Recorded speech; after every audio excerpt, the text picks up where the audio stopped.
ভাইরা আমার, বাবা জীবনেরাও, মদিনার সমস্ত লোকেরাও ওই তাম্বুর বাহির থেকে বাবা ফাঁকা জায়গা তারা বসে গেল। ওই গভীর রাত্রি বেলায় বয়স্ক লোকেরাও যুবক ছেলেদেরকে ডাক দিয়ে বলো, ওগো যুবকেরাও, এক নয় দুই নয়, মাত্র তোমরা এতগুলো যুবকের মধ্যে 10টা যুবক তোমরা দাঁড়িয়ে যাও। 10টা যুবক বাবজি হাত তুলে তারা দাঁড়িয়ে গেল। বয়স্ক লোকেরা বলল, বাবা শুনে নাও, মক্কার বড় নেতা, তার নাম হচ্ছে আবুল হিকাও। ওই ভদ্র লোকটাও আমাদেরকে বলে গিয়েছে ওই তাম্বুর ভিতরে নাকি পাগল ভরা আছে মনে হয়। যুবকরা বলল, চাচা আমাদেরকে তো একই কথা বলেছে। সাথে বলল, বাবা শুনে নাও, আজ গভীর রাত্রিবেলায় তোমরা 10টা যুবক ছেলে এমনভাবে পা তুলে তুলে যাবাও, ওই সূর্য ওঠার আগেও রাত্রিবেলায় অন্ধকারে শুনে নাও, ওই পাগলটার তাম্বুর চারিদিকে চলে যাও। ওরে যুবকেরা, ওই পাগলটাকে দেখে এসো, প্রকৃতি দুনিয়ার পাগল খেলাও। যদি ওই পাগল যুবক ছেলেটা হয়, ওই লোকটা যদি পাগল হয়, শুনে নাও, আমরা সকালবেলায় পাগলকে আসতে দেব নাও। ওরে আমার যুবকেরাও, 10 জনায় তোমরা রেডি হয়ে যাও। 10টা যুবক বাবজি যাওয়ার জন্য রেডি হয়ে গেল। সঙ্গে সঙ্গে মোড়লের রাগ ওই বয়স্ক লোকেরাও ডাক দিয়ে বলো, যুবকেরা, ওই মক্কার বড় নেতাও আবুল হিকাম বলেছে ওই পাগলটার তাম্বুর ভিতরে নাকি পাথর ভরা আছে। ওরে আমার যুবকেরা, যদি তোমাদের পায়ের আওয়াজখানা পাগলের কানে যদি চলে যায়, ও যদি জানতে পারে তোমরা আড়ালে দাঁড়িয়ে আছো, তাকে দেখতে গিয়েছো, তার কথা যদি না শোনো, হয়তো তার পাথর দিয়ে তোমাদেরকে আঘাত করবে। ওরে আমার যুবকেরাও, 10টা যুবক তোমরা দুটো হাতে করে, তোমরা 2 জনায় নয় 10 জনায় তোমরা 20টা পাথর নিয়ে নাও।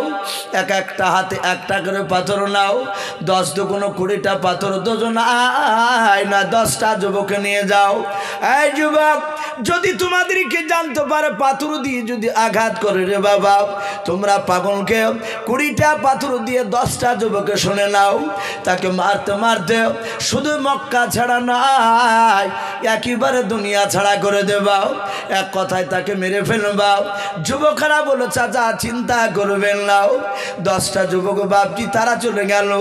এমনভাবে পা টিপে টিপে বাপজি হাঁটতে শুরু করলো, যেন ওই মক্কার পাগলটা যেন জানতে যেন না পারে। সারা পৃথিবীর দরদ নবী আমার জনাবে মোহাম্মদ রাসূলুল্লাহ সাল্লাল্লাহু তাআলা আলাইহি ওয়াসাল্লাম বাপজি সারা রাত সেদিন ঘুমায় নাই।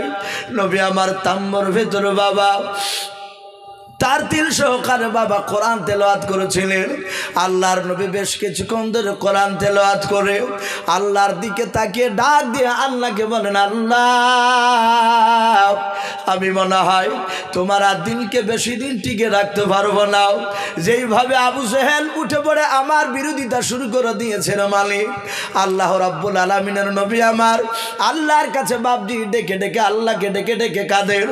এদিকে মক্কার লোকেরা নাই, মদিনার 10টা যুবক বাপজি তারা চলে গিয়েছে। আল্লাহ রসুলের বাপজি তাম্বুর চারিদিকে বাপজি তারা দাঁড়িয়ে আমার বিশ্ব নবীজির চেহারার দিকে বাপজি একবার নজরে পড়ে গিয়েছে। ওই যুবকেরা আল্লাহ রসুলের বাপজি চেহারার দিকে তাকানোর পর যুবকেরা বাবা নবীর চেহারা দেখে বাপজি তারা আশ্চর্য হয়ে গিয়েছে। যুবকেদের 2 হাতে বাপজি 2টো করে পাথর বাপজি ধরে আছে। যুবকেরা তারা সবাই মিলে বাপজি লক্ষ্য করে মরল ভাই।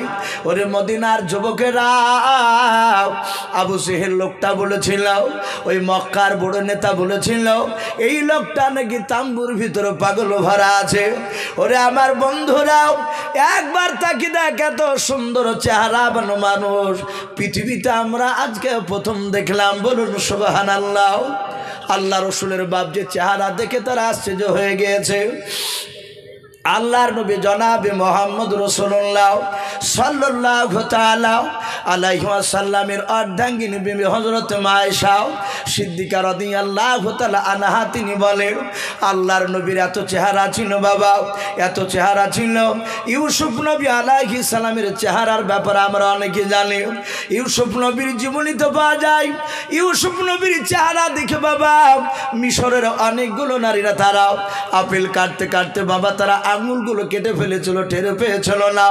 আমার মা আয়েশা সিদ্দিকা রাদিয়াল্লাহু তাআলা আনহা বলেন আমার ইউসুফ নবীর জায়গায় ইউসুফ নবী না হয়ে যদি আমার পয়গম্বর রাসূল জনাবে মুহাম্মদ রাসূলুল্লাহ সাল্লাল্লাহু তাআলা আলাইহি ওয়াসাল্লাম যদি দাঁড়িয়ে থাকতেন আর ওই মদিনার নাই ওই মিশরের যুবতী নারীরা তারা ফল চাকু হাতে করে নিয়ে তারা কাটতে কাটতে রে বাবা হযরত আয়েশা বলেন ওই মিশরের নারীরা তারা আঙুল কাটতে কাটতে হাতকে কাটতে কাটতে রে বাবা তারা নিজের কলিজা পর্যন্ত কেটে ফেলতো, তবু তারা টের পেত না। বলুন সুবহানাল্লাহ।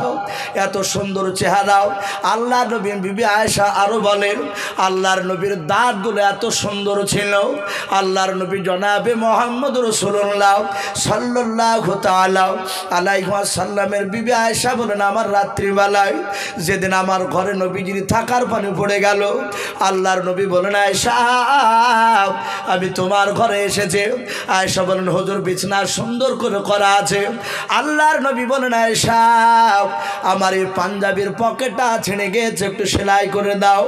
আমার আয়েশা বলেন আমি ছুঁচ ঢাকা নিয়ে আসলাম, জাইতুন তেল দিয়ে আমার ঘরে বাতি জ্বালানো ছিল। আল্লাহর নবী জনাবে মুহাম্মদ রাসূলুল্লাহ সাল্লাল্লাহু তাআলা আলাইহি ওয়াসাল্লাম বলেন আয়েশা আমি একটু আরাম করার জন্য শুয়ে পড়লাম। আল্লাহর নবীর বিবি আয়েশা বলেন বিশ্ব নবী আমারও শুয়ে পড়লেন। ঘরটা এত ছোট ছিল। হযরত আয়েশা বলেন আমি ছুঁচ দিয়ে আমি সেলাই শুরু করে দিলাম ঢাকা নিয়ে পাঞ্জাবের পকেটটাও সেলাই করতে করতে হঠাৎ করে আমার হাত থেকে চুষটা পড়ে গেল, ঢাকা থেকে চুষটা খুলে চলে গেল। আর ওই সময় বাহির থেকে দমকা বাতাস এসে হাওয়া এসে আল্লাহর নবীর বিবি আয়েশা বলেন আমার জাইতুন তেলের বাবজি যে বাতিটা জ্বলছিল আলোটা সাথে সাথে বাবজি নিভে গেল। আল্লাহর নবীর বিবি আয়েশা বলেন আমি অন্ধকারে চুষটা খুঁজে পাচ্ছিলাম না, এত সরু ছোট্ট জিনিস ছুঁচখানাও। আয়েশা বলেন আমি অন্ধকারে হাত দিয়ে দিয়ে আমি খুঁজছিলাম, হঠাৎ করে আমার বিশ্ব নবীর পবিত্র হাতে আমার হাতখানা নবীর পা মুবারক যখন ঠেকে গেল আল্লাহর নবীর ঘুমটা ভেঙে গেল। নবী বলেন আয়েশা আমার পায়ে হাত দিয়ে কেন তুমি আমাকে ডাকলে বলো রে আয়েশা। আয়েশা বলেন আমি একটু ভয়ে আল্লাহ রাসূলকে বললাম নবী গো আমি আপনার ঘুমটা ভাঙাই নাই, নবী আপনার পাঞ্জাবি সেলাই করতে গিয়ে হাত থেকে চুষটা পড়ে গিয়েছে আর ওই সময় দমকা বাতাস এসে আমার এই বাতি টেনে হয়ে গিয়েছে। ওগো নবী অন্ধকারে আমি খুঁজছিলাম আপনার পায়ে হাত থেকে, যেটা আমার জানা ছিল না। বিশ্ব নবী আয়েশাকে বাপটি মধুর শুনে ডেকে বলেন পাগলি, পাগলি বলে মহাব্বতে ডেকে বলেন পাগলি আমার কেন তুমি আমাকে ডাকো নাই, তুমি হাত না দিয়ে তুমি এমনি ডাকতে পারতে। আল্লাহর নবী আয়েশাকে পাগলি বলে ডেকে নবী আমার মুচকে হাসি মারলেন। আমার আয়েশা বলেন আল্লাহর নবী পাগলি বলার সাথে হাতে আমাকে নবীর সামনেকার দাঁত দুটো একটু বেড়ে গেল আর দাঁতের ছটাতে দাঁতের আলাতে এত সুন্দর ঝকঝকে দাঁত ছিল নবীর আমার সাথে হাতে চুষটা আমি দেখতে পেলাম। বলুন সুবহানাল্লাহ। আল্লাহ রাসূলের এত চেহারা ছিল বাবা, হযরত বিশ্ব নবীর চেহারার দিকেছে মদিনার 10টা যুবক তারা বলা বলি করতে লাগলো ওরে ভাইরা এত সুন্দর ভালো মানুষ পৃথিবীতে প্রথম দেখলাম। মক্কার আবু জেহেল বড় নেতা বলেছে এই লোকটা নাকি পাগল রে ভাই, এই লোকটার মধ্যে পাগলের কোনো আকৃতি দেখতে পাওয়া যায় না। যদি পাগল হতাম ওর চুলগুলো এলোমেলো হয়ে থাকতো, ওর শরীরের পোশাকগুলো এত ভালো হতো না। ও বন্ধুরা এই লোকটা পাগল হতে পারে নাই। মক্কার যুবকেরা নাই মদিনার যুবকেরা আরো আলোচনা শুরু করে দিল। তারাও ডাক দিয়ে বলো ভাই আবু জেহেল বলেছে ওই পাগলটার কাছে নাকি পাথর ভরা আছে, ওই লোকটার কথা না শুনে নাকি পাথর দিয়ে মারবে। ওরে আমার বন্ধুরা, ওর চেহারার দিকে চেয়ে দেখো, ওই লোকটা কোনো ব্যথায় ব্যথিত হয়ে কান্না করেছে। আমার মনে হয় ওই লোকটার দ্বারাই কাউকে মারা সম্ভব হতে পারবে না। বলুন সুবহানাল্লাহ। মানুষ পৃথিবীতে বহু রকমের আছে। কিছু মানুষ আছে দেখেন বাবজি, টাকা পয়সা কিছু হয়ে গেলে অনেক গরিব মানুষরা তাকে কথা বলতে ভয় পায়, অনেকে সাহস করে বলতে পারে না। আবার কিছু মানুষ আছে কোটি কোটি টাকার মালিক, অথচ তার ভিতরে চুল পরিমাণ বাবজি কোনো অহংকার নেই। মাঠে যদি লেবার লাগে, তার জমিতে যদি ধান কাটতে যায়, সে জমি দেখতে গিয়ে মানুষের সাথে বসে খায়। এত ভালোবাসা দেয়, কেউ ভয় পাই না। আমার বিশ্ব রসুলের এই আখলাকটা ছিল। আমার রসুল নবীর দরবারে কোনটা বাবজি কাজের মানুষ, এটা বাহির থেকে মানুষকে চিনতে পারতো না। আর আজ আমরা বাবজি চিনা দিয়ে দিই, এমন ভঙ্গিমা নিয়ে চলি যে মানুষের সাথে কেন আমি ওর সাথে কেন মিশতে যাব। এটারও বাবজি জবাব লাগবে কিয়ামতের ময়দানে। আমার বিশ্ব নবীর চেহারা দেখে ওরা বলে, এই দেখ চেহারার দিকে সে দেখ, লোকটা কাউকে মারতে পারবে না। ও চেহারা দেখে মনে হয় যে ওই লোকটা কোনো ব্যথায় ব্যথিত হয়ে আছে। এরা গুনগুন করে আলোচনা করছে। আমার বিশ্ব রসুল বাবজি কানে আওয়াজটা শুনতে পেয়েছে, এ তো তাম্বুর বাইরে কারা কথা বলছে। আল্লাহ রসুল বলেন, এই যুবকেরা, এই তোমরা খারাও। সঙ্গে সঙ্গে যুবকরা বললো, ভাই আর পালানো যাবে না। বলে কেন? বলে ওই দেখ বেটা, তাকে পাগলা বলে আমরা দেখতে এসেছি। ওই লোকটা জেনে নিয়েছে যে আমরা এখানে আড়ালে আছি। 10টা যুবকের নবীজির কাছে চলে গেল। আল্লাহর নবী ডাক দিয়ে বলেন, যুবকেরা, আমার মনে হয় তোমাদের বাড়ি মক্কা নগরে নাই। ওই 10টা যুবক বিশ্ব নবীজির বাবজি নরম মিষ্টি ভাষা, এত সুন্দর বাবজি নরম কথা শোনার পর বলল, ও ভাই, আপনাকে আমরা কেউ চিনতে পারি নাই। আমাদের বাড়ি মক্কা নগরে নাই, আমাদের বাড়ি মদিনায়। আমার বিশ্ব নবী বলেন, বাবা তোমরা শুনে নাও, আবু জেহেল বলে একটা লোক তোমাদের কাছে গিয়েছিল। মক্কার যুবকেরা বলে, হ্যাঁ আমাদের কাছে গিয়েছিল। আপনার ব্যাপারে বলেছে আপনি নাকি পাগল, আপনার কাছে নাকি পাথর ভরা আছে, আপনি নতুন কথা বলেন, নতুন ধর্ম প্রচার করেন, আপনার কথা না শুনলে আপনি নাকি তাদেরকে ধরে ধরে মারেন। তা আমরা রাত্রিবেলা আপনাকে পরীক্ষা নিতে এসেছিলাম, বাস্তবে আপনি পাগল না ভালো এটা দেখতে এসেছিলাম। ও মক্কার যুবক, তোমাকে আমাদের দেখে মনে হয় না যে তুমি পাগল রয়েছ। আল্লাহ রসুল বলেন, ওরে যুবকেরা, তোমরা আমাকে চিনতে পারো নাই। বলে না, বলে আমি রহমতের নবী, মায়ের নবী, জনাবে মোহাম্মদ রাসূলুল্লাহ সাল্লাল্লাহু তাআলা আলাইহি ওয়াসাল্লাম। ওরে যুবকেরা, আমাকে রহমতের নবীকে দুনিয়ার বুকে পাঠিয়েছে। ওরে যুবকেরা, আমি তোমাদেরকে সকালবেলায় নতুন কলমার দাওয়াত দেওয়ার জন্য এখানে তাম্বু টাঙিয়েছি। আর যে লোকটা তোমাদের কাছে বারণ করেছিল, ওই লোকটা আমার তোমাদেরকে জান্নাতে নিয়ে যেতে দেবে না। 5 মিনিট ধরে বিশ্ব নবীর নবুয়তের ব্যাপারে, জান্নাত জাহান্নামের ব্যাপারে কিছু শোনালেন বাবা। ওই 10টা যুবকেরা আর থাকতে পারলো না। 7 নবীজিরা হাত দুখানা ধরে বাবা, তারা সবাই কলমা পড়ে মুসলমান হয়ে গেল। বলুন আলহামদুলিল্লাহ। আর রুখতে পারলো না বুঝেন। আমার বিশ্ব নবী বলেন, এবার যাও। যুবকরা বলে, আর যাব না, আমরা আপনার মধুর বয়ান শুনবো।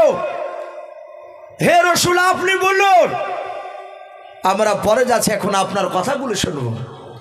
এরা 10 জনায় বিশ্ব নবীকে গোল করে ঘেরাও করে নিয়ে রসুলের শুধু চেহারার দিকে তাকাচ্ছে, কথাগুলো শুনছে। ওইদিকে মদিনার আরো যে বাবজি 40টা লোক, তারা বলেছিল গোপনে খবরটা নিয়ে আসবা। এরা তো আসেই না। এরা চিন্তা করলো বেটাদেরকে মেরে ফেললো নাকি।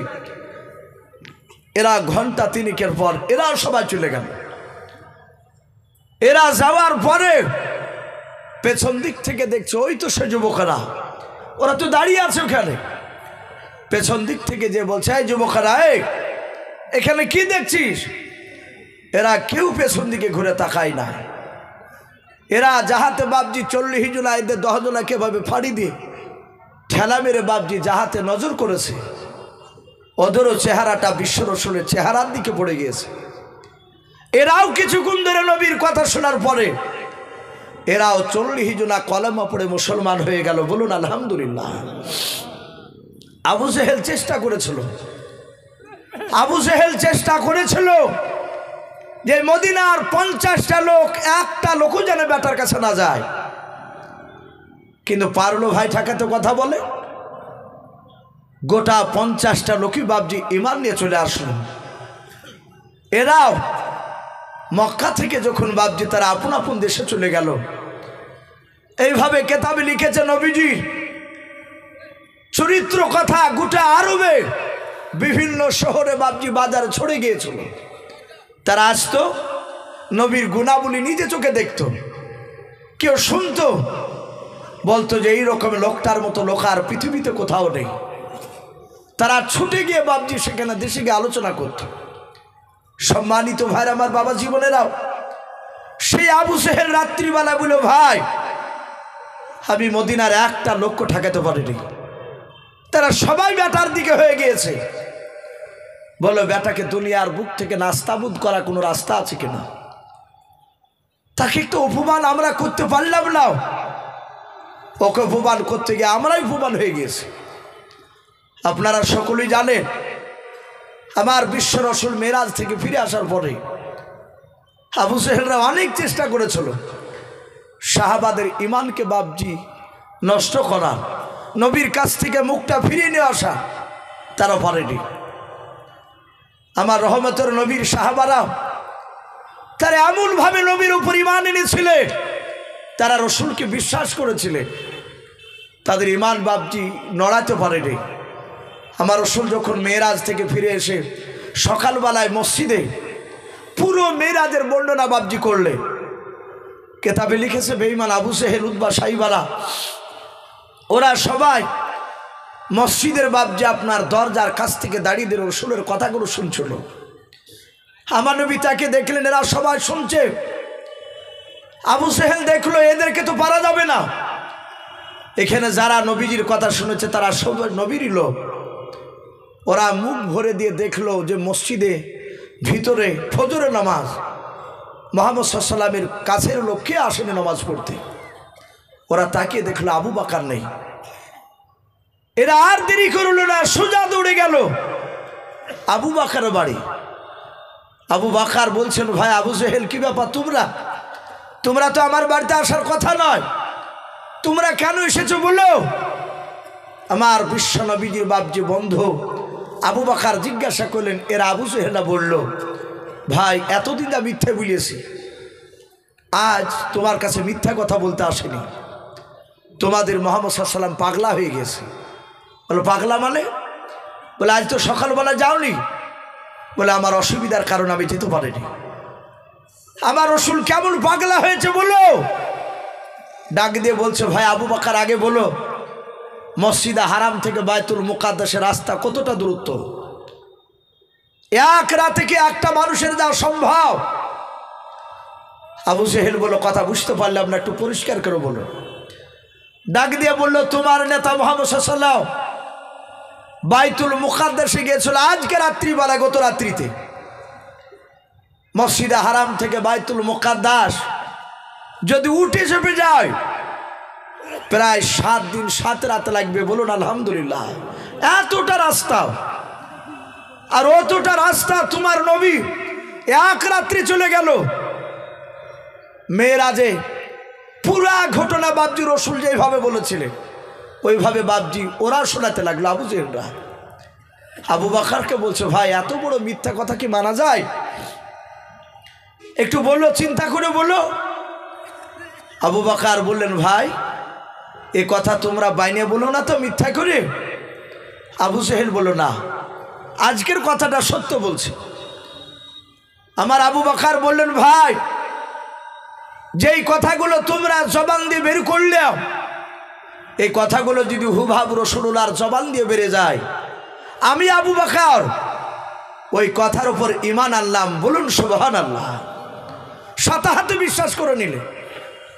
আবু জেহেল বলল, এত বিশ্বাস? বলে হ্যাঁ। আবু জেহেলরা চলে গেল, তার ঈমানটাকে নষ্ট করতে পারলো না। নবীজি সোজা দৌড়ে গিয়ে মসজিদে, রাসূল বাপজি দাঁড়িয়ে আছে। আবু বকর ডাক দিয়ে বলল, নবী গাও, আপনার কিছু কথা আবু জেহেল উতবা সাইবারা আমার কাছে গিয়ে বলেছে। আল্লাহর নবী বলেন, ওগো আবু বকর, এমন কি কথা বলেছে তুমি একটু শোনাও। বলে, নবীজি আজকে রাত্রিতে আপনি মেরাজে গিয়েছিলেন, আল্লাহর কাছে কি দেখা করতে গিয়েছিলেন? আবু বকরকে যেভাবে বাপজি আবু জেহেল বলেছিল, সেইভাবে সব ঘটনা বাপজি শোনালেন। আমার বিশ্বনবী আবু বকরের মুখ থেকে শোনার পর বললেন, আবু বকর, এই কথাটার উপর কি তুমি ঈমান আনো নাই? আবু বকর হাত জোড় করে বলেন, নবী গো, বেয়াদবি হলে মাফ করবেন। আমি আবু জেহেল বেঈমানদেরকে আমি উত্তর দিয়েছি। আমার নবীজির পবিত্র জবান দিয়ে যদি কথাগুলো বের হয়ে যায়, আমি আবু বকর সব সত্য বলে মেনে নিলাম। আল্লাহর নবী আর থাকতে পারলেন না। নবী আমার আবু বকরের কথা শুনে বাপজি হাসতে লাগলেন। আল্লাহ রাসূল দৌড়ে এসে বাপজি আবু বকরকে বুকের সাথে জড়ে ধরে বলেন, আবু বকর রে, এত তুমি আমাকে বিশ্বাস করো? বলে, হুজুর হ্যাঁ, সারা পৃথিবীর সবচেয়ে আপনাকে আমি বেশি বিশ্বাস করি। আল্লাহর নবী বলেন, আবু বকর, আমিও তো তোমাকে ভালোবাসি। তুমি আমাকে বিশ্বাস করার কারণে আবু বকর, আজ থেকে তোমাকে কেউ শুধু আবু বকর বলে ডাকবে না। আজ তোমার একটি লাকাব উপাধি আমি দিয়ে দিলাম, সিদ্দিক। জোরে বলুন সুবহানাল্লাহ। আজ থেকে আবু বকর সিদ্দিক। ভাই, আবু জেহেলরা অনেক চেষ্টা করেছিল, পারে না। তাই আবু জেহেল, উতবা, সাইবা এরা সবাই মিলে রাত্রিবেলায় বলল, ভাই আচ্ছা বলো, তাকে কি করে হেনস্থ করা যায়, তাকে ছোট কি করে করা যায়? উতবা সাইবা বলে, এইভাবে 4-5টা লোক নিয়ে আলোচনা করা ঠিক হবে না বাদে। বলে, কি করে করবা? বলে, হুজুর আপনি লোক ডেকে দেন মক্কা নগরে। কত জোর? বলে, আমাদের দলের যত মানুষ আছে সবাইকে ডাকে। সেই সময় বাপজি কিতাবে লিখেছে, আপনার তাফসিরে মারিফুল কোরআন তাতে এসেছে ঘটনাটা। ডাক দিয়ে বলল, আপনি ডাকো। আবু জেহেল ডাকলো। মক্কা নগরে 1 নাই 2 নাই, প্রায় 12,000 লোক বাপজি আপনার বেশি সেখানে জমায়েত হলে একত্রিত হয়েছে। আবু জেহেলকে উতবা সাহেব বলে, এবার আপনি প্রধান বক্তা হয়ে আপনি এবার আলোচনা করুন। যেটা আমাদের সামনে বলছিলেন রাত্রিবেলায়, এটা দিনের বেলা আপনি আলোচনা করুন। আমার বিশ্ব নবীজির বিরুদ্ধে বেঈমান আবু জেহেল মিটিং ডেকে বলল, এই মক্কার লোকেরাও শোনো, মুহাম্মদ সাল্লাল্লাহু আলাইহি ওয়াসাল্লামের আস্তে আস্তে তার দল ভারী হয়ে যাচ্ছে। আমাদের কাজকার লোক ওদের দিকে চলে যাচ্ছে। বলো, ব্যাটাকে কি করে দুনিয়ার বুক থেকে হেনস্থ করা যায়, তাকে ছোট করা যায় কি করে? সাথে হাতে বাপজি আপনার বলা হয়েছে বেঈমান আবু জেহেল ওই সময়তে যখনই কথা বলল, দুটো বেঈমান, সব লোকেরা বসে, দুটো বেঈমান আবু জেহেলেরই দলের লোক, তারা মাহফিলের মাঝ থেকে তারা দাঁড়িয়ে গিয়েছিল। তাদের নাম কিতাবে এসেছে। একটার নাম ছিল নাজার ইবনে হারিস, আর দ্বিতীয় যার একটা বেঈমান তার নাম ছিল উকবা বিন আবি মুঈত। এই 2 বেঈমান দাঁড়িয়ে বলল, ভাই আবু জেহেল, আমাদের মক্কা নগরে আর সেরকম বুদ্ধিজীবী লোক নেই যে সেই লোকটাকে নবীজির কাছে খাড়া করা হয় না। নবীকে যা প্রশ্ন করা হয়েছে সবই তো উত্তর দিয়ে দিয়েছে।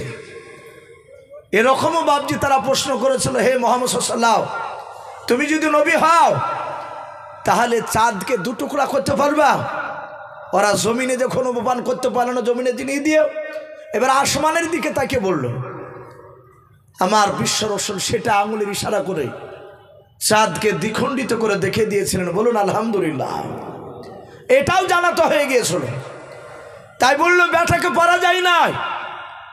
আবু সেহেল বলল, এই তাহলে কি আমরা হাত গুটে বসে থাকবো? নাজার ইবনে হারিস আর উকবা বিন আবি মুইত বলল, না, হাত গুটে বসে থাকার জন্য এখানে দাঁড়াই নাই। বলে কেন দাঁড়িয়েছো? বললো, ডাকে দিয়ে বলল, ভাই আবু সেহেল, মক্কার বাইরে একটা দেশ আছে ইয়াসরিব বলে নাও, যার কথা আপনাদের সামনে শোনাছিলাম। ওই দেশটায় তৎকালীন সেই জামানায় গোটা আরবের মধ্যে ওই ইয়াসরিব অর্থাৎ মদিনার দেশের লোকেরা তারা পণ্ডিত মানুষ ছিল বেশি। আপনাদেরকে যদি মমিনপুর এখানে বলা যায় যে এলাকায় গোটা 20 গ্রাম মিলে এই গ্রামের মধ্যে সবচেয়ে কোন দেশের মানুষ বাংলা শিক্ষিত মানুষ বেশি, আশা করে আপনার এলাকা লোক বলতে পারবে। ওরা বলল দুজনাই ওই ইয়াসরিব অর্থাৎ মদিনার আপনার লোকেরা সবচেয়ে বুদ্ধিজীবী। আবু সেহেল বলে, এটা তো শুনেছি, আমি জানি, কি বলতে চাও? বললেন, ভাই আপনি এখান থেকে 2টো লোক পাঠিয়ে দেন না ইয়াসরিবে, ওখানকার সবচেয়ে বড় বড় ইহুদির যারা পণ্ডিত তাদের কাছ থেকে কিছু ক্রিটিক্যাল প্রশ্ন সংগ্রহ করে আসে। ব্যাটাকে ধরলে ব্যাটার উত্তর দিতে পারবে না। এগুলো ছিল শয়তানদের বুদ্ধি। এখনও সেই শয়তান একদল পৃথিবীতে এখনও জিন্দা আছে, এখনও আছে। অনেক দেখেন বাবজি যারা পাথর সাপড়ি যায়, যারা পাথর সাপড়ির গুরু, রাগ করবেন না যদি ওই লোক যদি এখানে থেকে থাকে, যারা ওই সব বেদাতি কাজ করতে যায়, তারা প্রশ্ন করে। আমাদের এলাকায় ওই লোক বেশি বাপ, দৌলত আবেদ এলাকায় আমাকে এরকম এসে প্রশ্ন করছে এক লোক, ইসো খুব তো বড় বড় কথা বলো, তো বলো তিনি হজরত আলীর দাদির নাম কি? ফঠাম কিরে প্রশ্ন করছে, হজরত আলী দাদির নাম কি? আবার বলছে, বলো দিন ওই হালিফ পালোহান লোকটা কে ছিল? বলে, চাচা হালিফ পালোহান মানে? বলে, পড়নি? ওই যে যুদ্ধ করতে করতে পাহাড়ের তলা আছে, প্রতিদিন পাহাড় কেটে কেটে বাড়াইতে যায়, যে সন্ধ্যা লেগে যায় তখন আর বাড়াইতে পারে না, আবার সকালবেলা এসে দেখে যেমনকার পাহাড় তেমনি। আমি আস্তাগফিরুল্লাহ, ভাই আমি হানিফ পালোহান বলে তো আমি পড়িনি, তো পাবা কি করে? ও পড়তে তো পারোনি অতদিন, বুঝতে পারেন? অথচ যে কথা জিজ্ঞাসা করছে, আমি তাকে বললাম যে চাচা কিছু মনে করবেন, একদম বাস্তব কথা বলছে। আবার আচ্ছা আপনি আত্মা হ্যাঁ তো জানেন? বললো না, অসমুখস্থ নাই, যেটা কার্যকারী সেটা নাই, সোরা ফাতাহা ধরেন কা নাই, হাতে বালা হয় তামার বালা নাহলে আংটি হাতে ভরা দিয়ে তখন বলছে যে ভাই এই আলী দাদির নাম কি হবে? অমুকের এইসব গ্যাজাখুরি প্রশ্ন, এগুলো নবী জামানা তো বাবজি তারা করেছিল। আবু জেহেলরাও তাদের উদ্দেশ্য ছিল রসুল্লাহ জবানটাকে বন্ধ করা, যেন রসুল যেন বলে যে আমি জানি না, তাহলে বাবজি ওদের আনন্দ হতো। আবু সেহেল বলল, ভাই কথা তো খারাপ বলো নাই, তাহলে তোমরা দুজনেই যাও, খোঁজ যখন তোমরা দিছ আমার তরফ থেকে নয়, গোটা মক্কার তরফ থেকে দুজনেই যাও। বলে হুজুর আমি রাই যাবো? বলে হ্যাঁ। এরা দুজনায় বাবজি খোঁজে খোঁজে ওই ইয়াসরিব দেশে চলে গেল মদিনায়। যাওয়ার পর ওখানকার লোককে বললো, ভাই এই আপনাদের এই ইয়াসরিব দেশের সবচেয়ে কে বড় আলেম একটু বলেন তো? কিছু লোক বললো, ভাই ওই সামনে গেলেই দেখতে পাবা। সামনে মানে? বলে দেখো একটা ধর্মীয় সভা হয়েছে, যেমন এখানে বাবজি আপনাদের মমিনপুরে হয়েছে। বলে ওখানে সাধারণ লোক নাই, সব ইহুদির বড় বড় পণ্ডিত আছে। এরা দুজনায় গিয়ে দেখছে সত্যি অনেক লোক। এরা যে বললো, ভাই আমাদের বাড়ি হচ্ছে মক্কা লোকের। বলে মক্কাই? বলে হ্যাঁ। ওরা দুজনায় বলছে আমার নাম নাজার ইবনে হারিস, আর একজন বলছে আমার নাম উকবা বিন আবি মুইত। আমাদের ওই দেশে যে বড় নেতা আবু সেহেল, এরা কিন্তু নাম শুনেছিল। বলে আবু সেহেল? বলে হ্যাঁ। বলে আবু সেহেলের আমরা খাস লোক, কাছের বন্ধু। বলে কি হলো তার? বলে আপনাদের কাছে পাঠিয়েছে, দুটো নয় কয়েকটা প্রশ্ন শিখে দেন। বলে প্রশ্ন শিখে কি হবে? বলে আমরা চরম পেরেশানের মধ্যে আছি। পেরেশান মানে? বলে মক্কা নগরে একটা লোক, বাপ মরা মা মরা, বাপ মা কেহুই নাই, সে এতিম, হঠাৎ করে সে নবী দাবি করিয়েছে। দিয়ে হুজুর আমরা এত চেষ্টা করে তাকে হারাতে পারিনি, যাই প্রশ্ন করে উত্তর দিয়ে দেয়। তো শুনলাম আপনারা নাকি চরম বুদ্ধিজীবী, তা আপনারা কিছু প্রশ্ন শিখে দেন। মদিনার লোকেরা ইহুদির যে বাপ যে লোক আলেম ছিল তার মধ্যে থেকে প্রায় 50টা আলেম, তার মধ্যে থেকে যিনি সবচেয়ে বড় আলেম তার নাম রাহাব। কি নাম বললাম ভাই? রাহাব। সে বলে, এই মক্কার যুবকেরাও, এখানে যত আলেম আছে সবার ইচ্ছে আমি বড় আলেম, সবাই কথা বলবে না, আমি একাই কথা বলবো। শোনো, তোমাদের দেশে যে বেটা মা মরা বাপ মরা ছেলেটা নবুয়তের দাবি করেছে তার নাম কি? এরা দুজনাই বলে তার নাম মুহাম্মদ সাল্লাল্লাহু আলাইহি ওয়াসাল্লাম। বলে তার আব্বার নাম কি? বলে তার আব্বার নাম আব্দুল্লাহ। রাহাব প্রতিটা আলেমের মুখের দিকে তাকাচ্ছে। ওরা তো সবাই পণ্ডিত লোক, সবাই তওরাত জবুর ইনজিল তারা পড়েছে। ওরা তাকাতাকি করেছে। বলে ভাই ওর মার নাম কি? বলে ওর মার নাম হচ্ছে আমিনা। বলে আব্বা মারা গিয়েছে? বলে হ্যাঁ। মা মারা গিয়েছে? বলে হ্যাঁ। বলে তাই নাকি? বলে হ্যাঁ। ডাক দিয়ে বলো, ভাই আমরা যতগুলো এখানে আলেম আছি সমস্ত আলেমের মধ্যে থেকে আমি একাই, আমি তোমাদের দুজনের সাথে কথা বলবো। আমি মাত্র তোমাদের দুইজনকে 3টা প্রশ্ন শিখিয়ে দিব, এমন 3টা প্রশ্ন শিখিয়ে দিব যে 3টার প্রশ্ন গোটা পৃথিবীর কোনো মানুষ পারবে না, একমাত্র ইয়াসরিবের এই যতগুলো ওলামা আছে আমরা ছাড়া।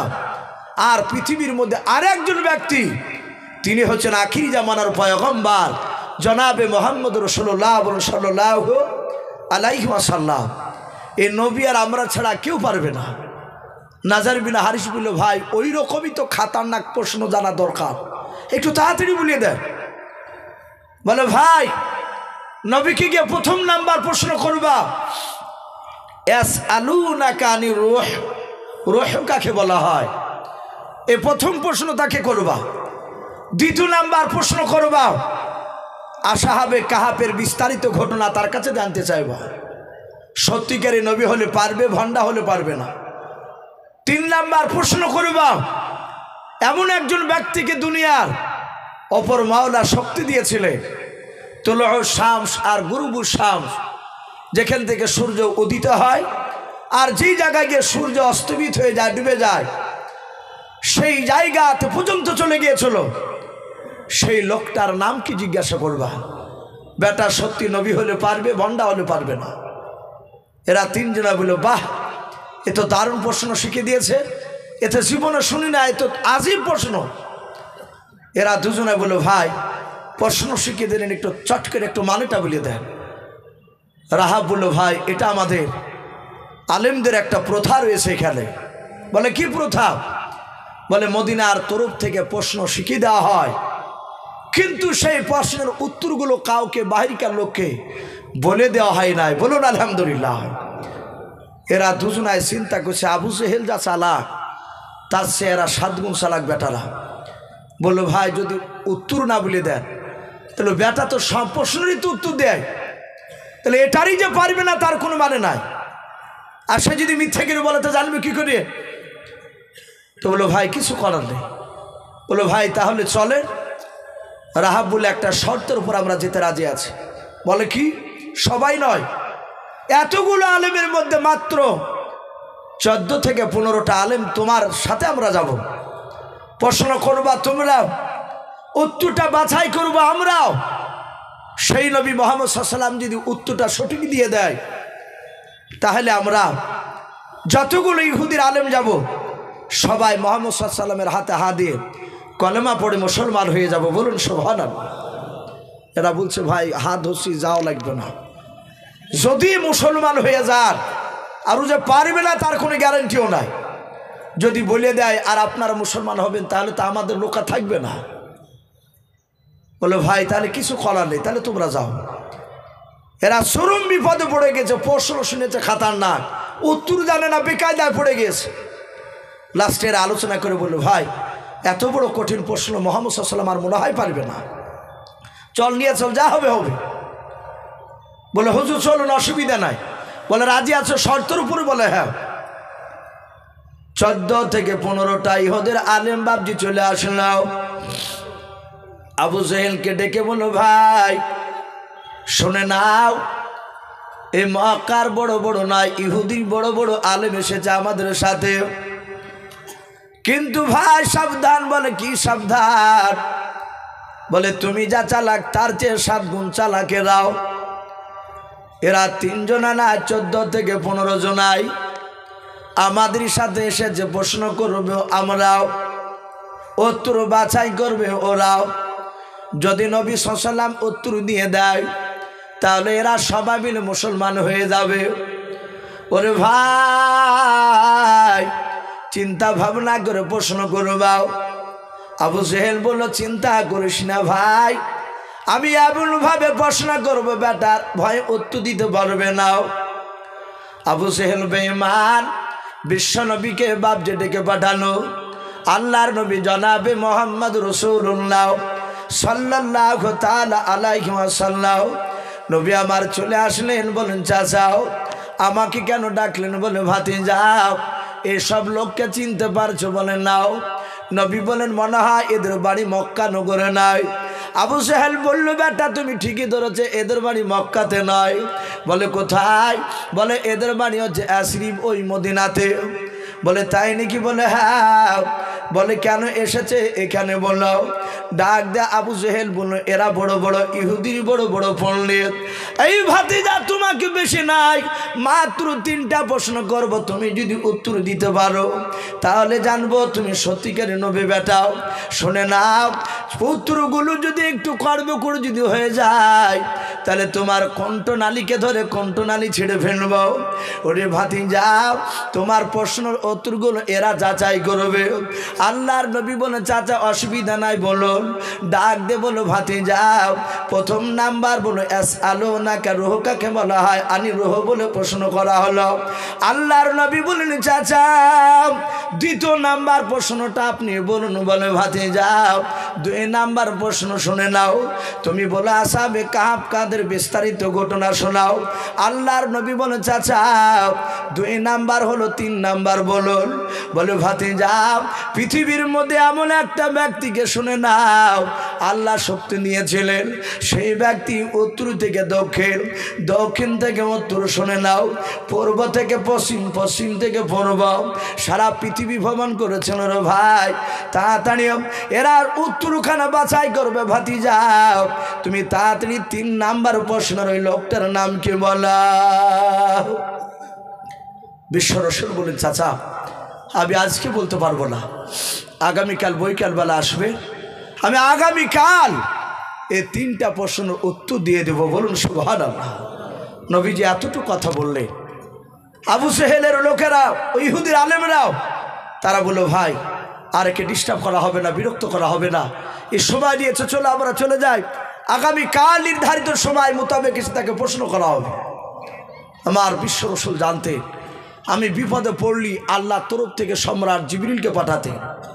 সম্মানিত ভাইরা আমার বাবা জীবনেরা, আমার বিশ্ব নবী বারবার তাকাচ্ছে, জিবরিলের কোনো খবর নাই।